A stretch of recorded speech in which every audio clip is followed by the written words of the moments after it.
Newspaper and We news. will begin the meeting in about 3 minutes.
We will begin the meeting in about 2 minutes.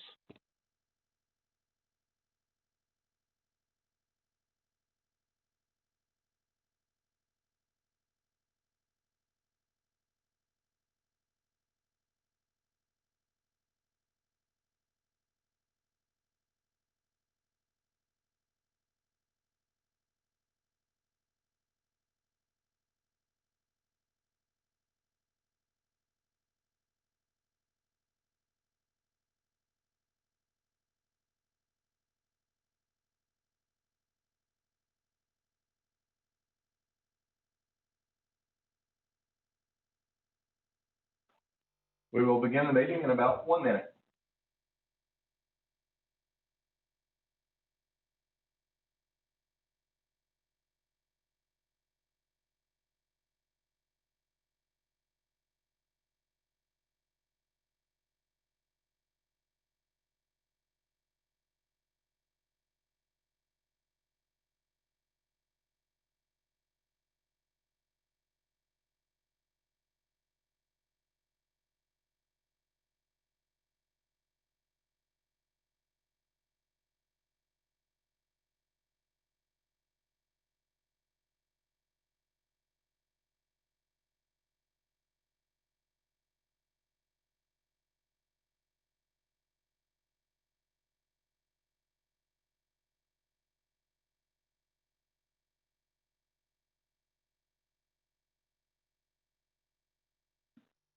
All right, Tracy, I have 2 o'clock if you'd like to get started.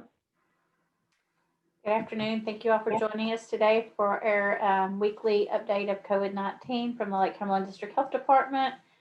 We have some questions to answer that you all have submitted over the past week.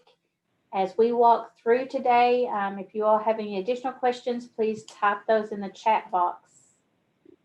Sean, do you want to give us an update of COVID from the past week? I sure will. Let me share my screen here. All right, you should be, Tracy, do you see our case count from our website? Yes, I do. All right, so this is, I usually give these numbers, and Dr. Wayman suggested I share the visual, so this is from our website from last night.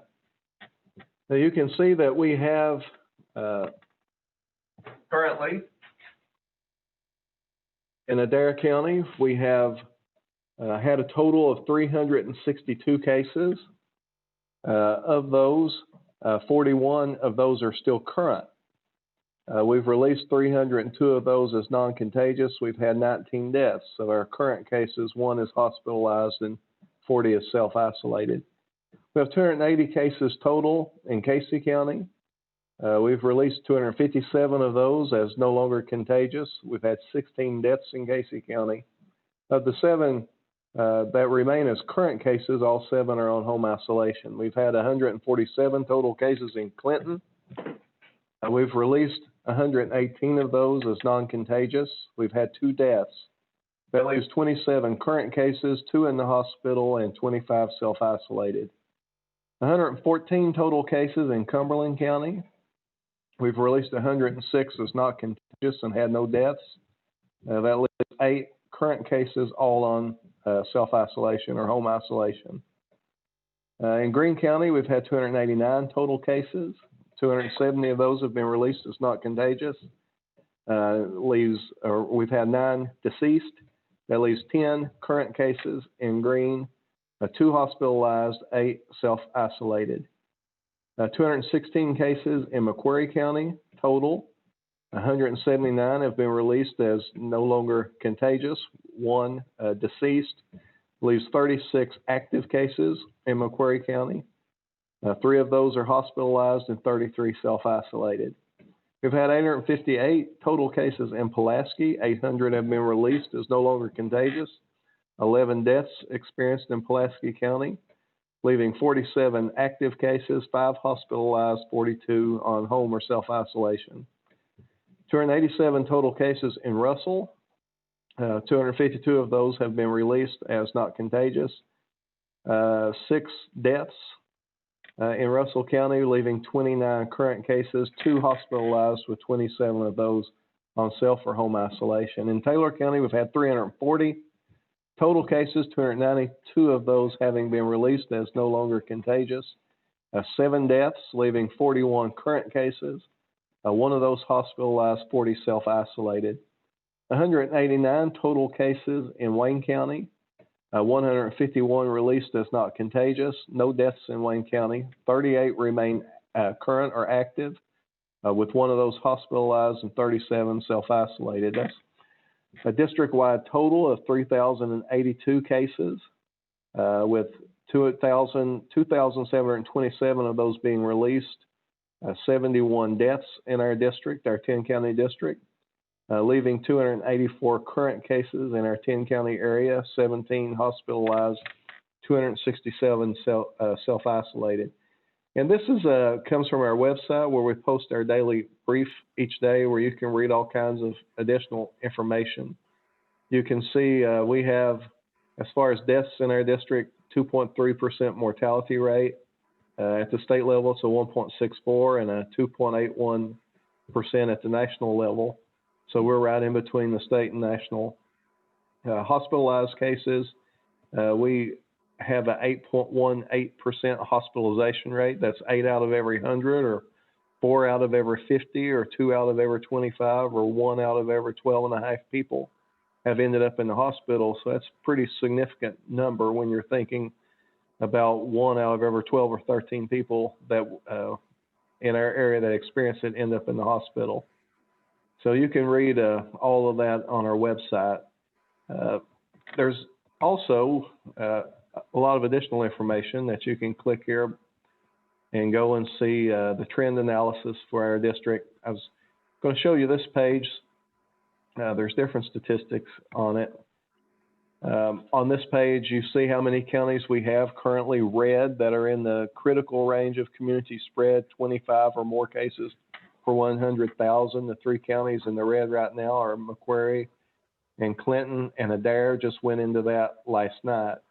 Macquarie's close to maybe coming out of the red zone. We'll see how they do today. They may get out if they don't have a lot of cases. I don't have a new case count for today. I've been told that currently we don't have as many cases as yesterday, which yesterday we had quite a few cases, but somewhat less than that. I do know that we have at least 1 or 2 more people that will end up being listed as hospitalized tonight. I'm not sure if we have any that got discharged from the hospital. We'll see when we analyze the data tonight. Recently, places of worship have moved back up as a kind of a hot spot for us.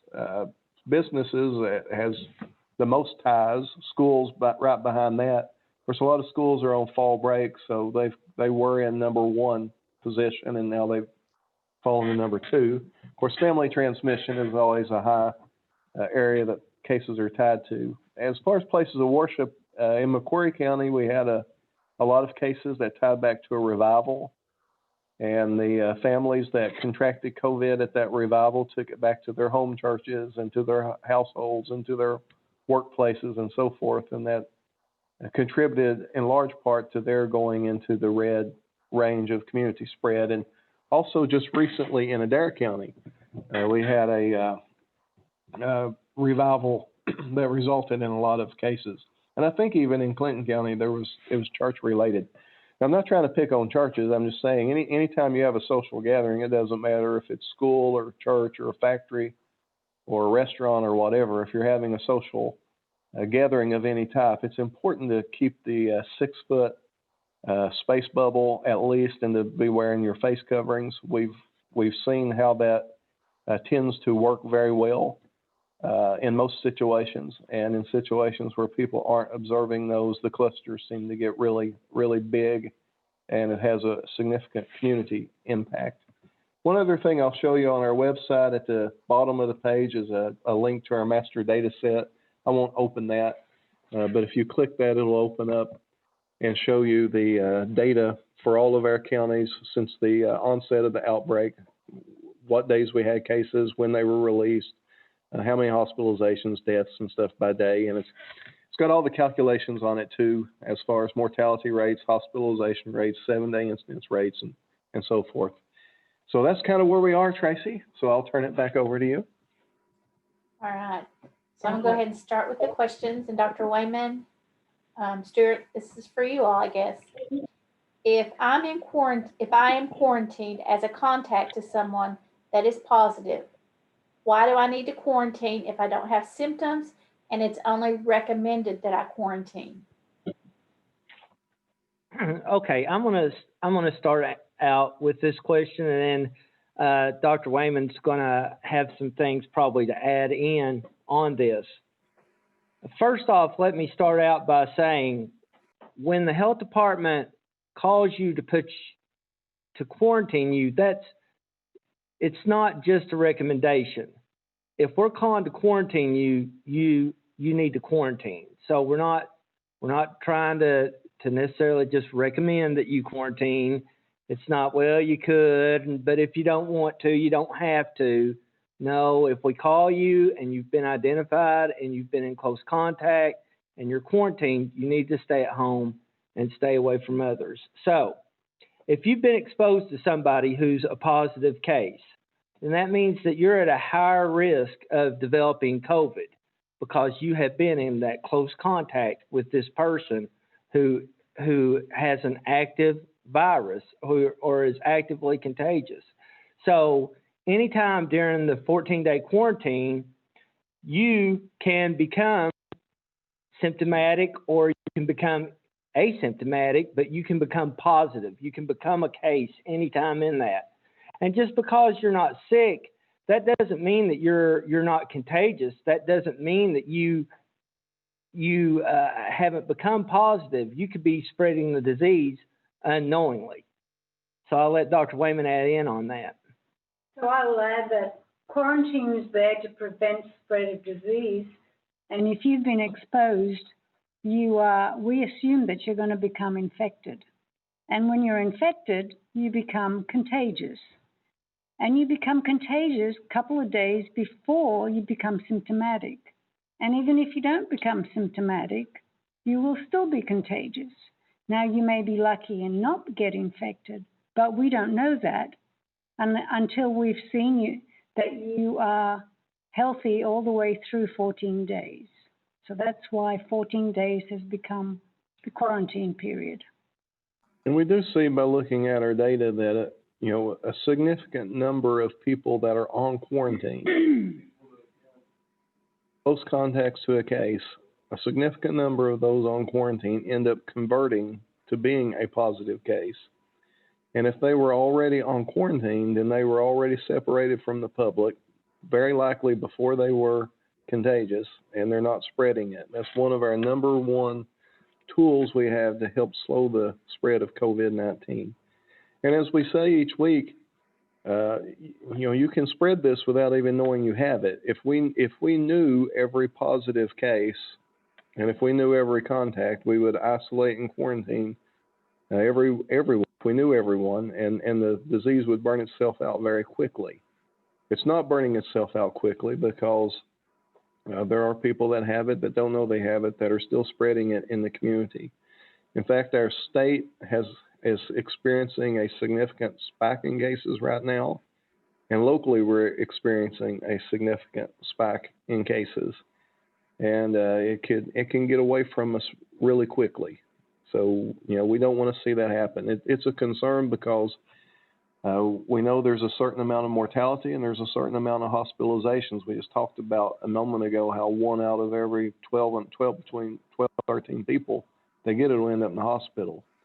So, we don't want to see any more mortality in our area than we have to see. We don't want to see any more hospitalizations. So certainly we encourage you to isolate and quarantine when you're asked to do that. And we'll try to keep doing these things until we get a vaccine and can move on past this.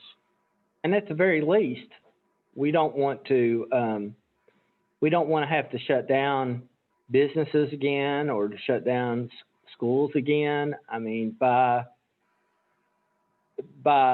adhering to the guidance that the health department gives you, if you are a person who's quarantined or if you're a person who's a case and isolated, even if you're not showing symptoms, please stay in, because you could be infecting other people out there, contributing to the spread of this. And also remember to adhere to the guidelines of wearing your mask and distancing, and trying to keep those social interactions down to 10 people or less when you're at an event.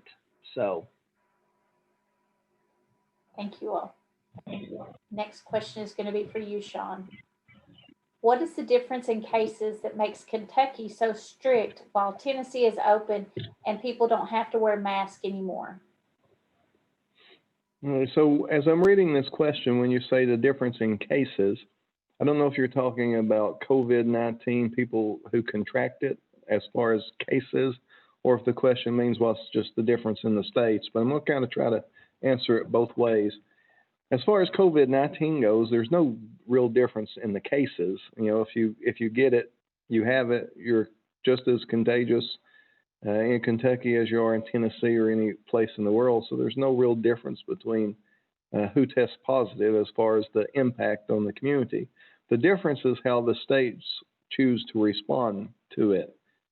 Kentucky, compared to Tennessee, Tennessee has a whole lot fewer restrictions, and a lot of the southern states have a whole lot fewer restrictions.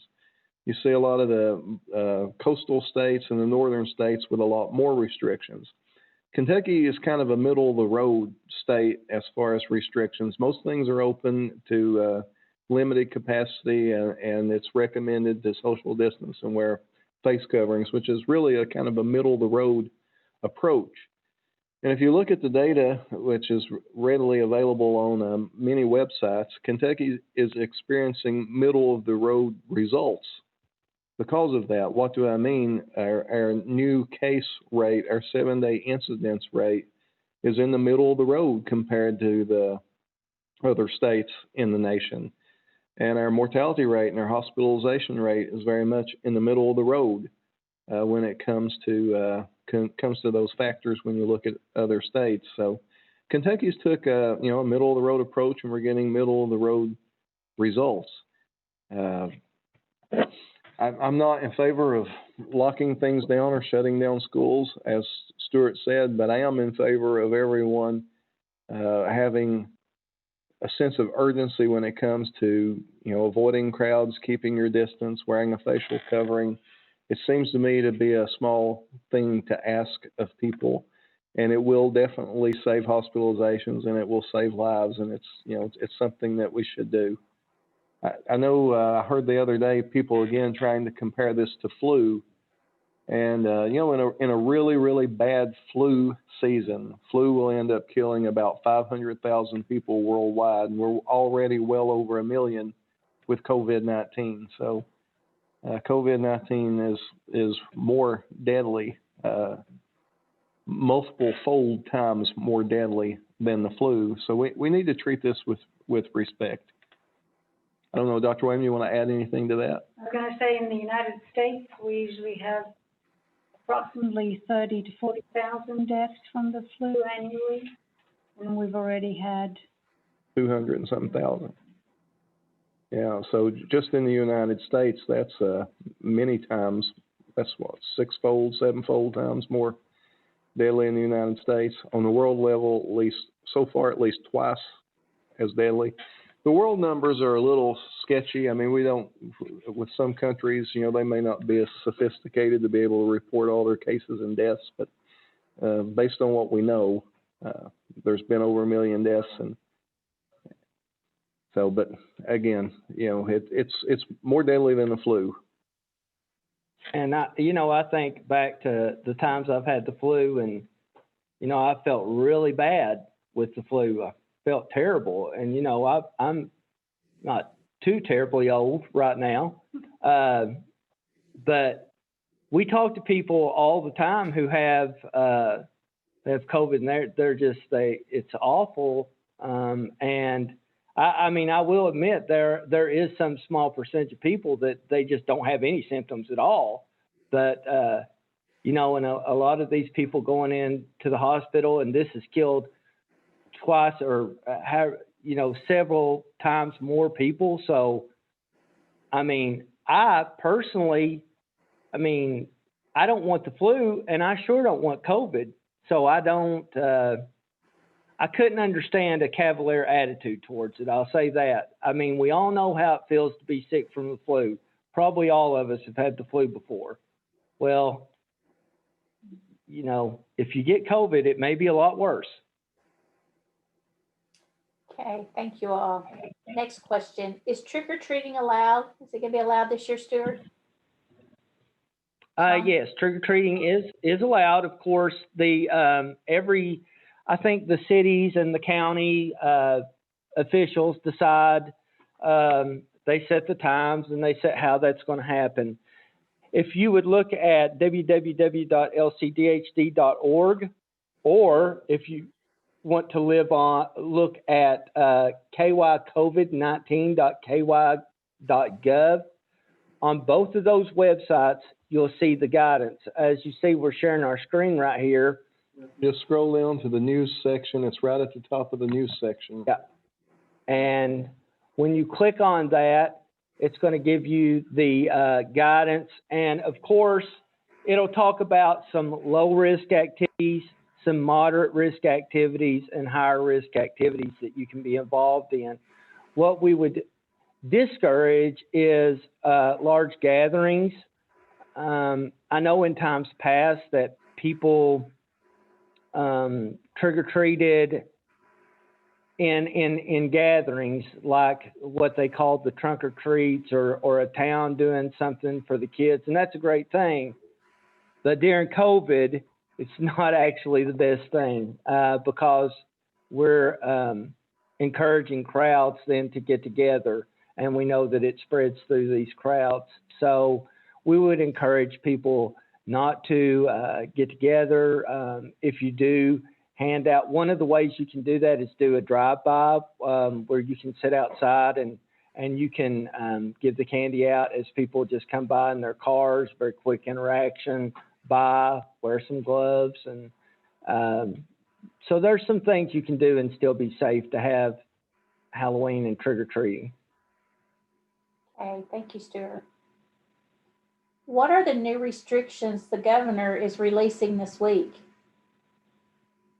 So far, I've been watching the governor's reports, and I haven't seen anything new yet, other than he's really encouraging an increased sense of urgency with social distancing and wearing masks.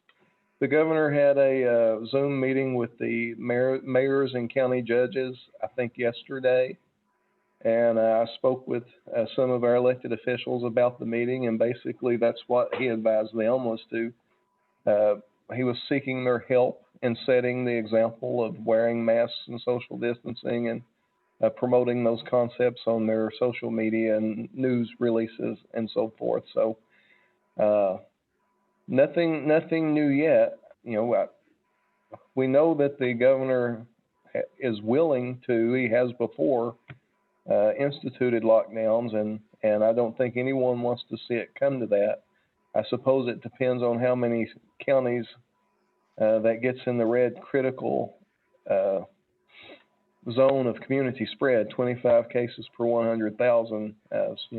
Something else might come out, but we would really like to avoid that. And the best way to avoid that is to keep your distance, make sure you're washing your hands, trying to avoid crowds, and wearing that face covering.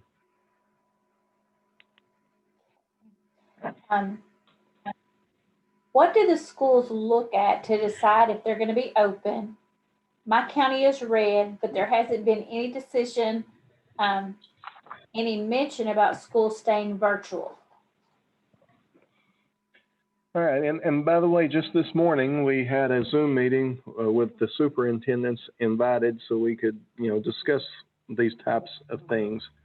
We want to be clear that it's, by state law, the health department doesn't have the authority to shut down the schools. It's up to, by state law, that authority rests with the school board / superintendent. The governor could issue an executive order to close the schools, or if someone wanted to go and make an argument to a local judge, a judge could court order schools closed. And I suppose in a really bad public health scenario, the health department could go and try to get a court order to close the schools, but that's not anything we want to do. But so it's up to the schools to decide if they're going to open or close. And whether or not a county is in the red zone of community spread, it's still up to the schools if they're going to follow that guidance or not. The guidance is if you're in the red zone, I think on Thursday, according to the state website, that you should close for the week and see where you're at next week on Thursday. And of course, we discussed that with the superintendents today, but again, it's ultimately up to them to decide whether or not to do that. When you say your county's in the red, I assume you're talking about according to the state website. I know the federal report gets circulated. The federal report uses a 7-day total. If you have 101 or more cases total in 7 days, you would be in the federal red zone. For the state, it's a 7-day average of 25 cases per day. You would be in the red zone according to the state standard. If you convert the state standard to the federal standard, it'd be 25 times 7 would be 175 cases per week before you got into the red. So the state standard isn't as strict really as the federal standard as far as making that decision. So what we're going by and what the state's going by, of course, is the state standard, which is an average of 25 per day, or I guess 175 per week if you're looking at it from the 7-day total model. But again, that's up to the schools. We would highly encourage them to follow that guidance. We don't want to see this get away from us in the communities. We don't want to see too many counties go into the red zone of community spread. We certainly don't want to see schools or the economy have to shut down because we're as citizens not doing a good job keeping our distance and wearing our masks. Tracy, we're getting close to the end. If anyone has questions, they should type them into the chat box and we'll try to answer them.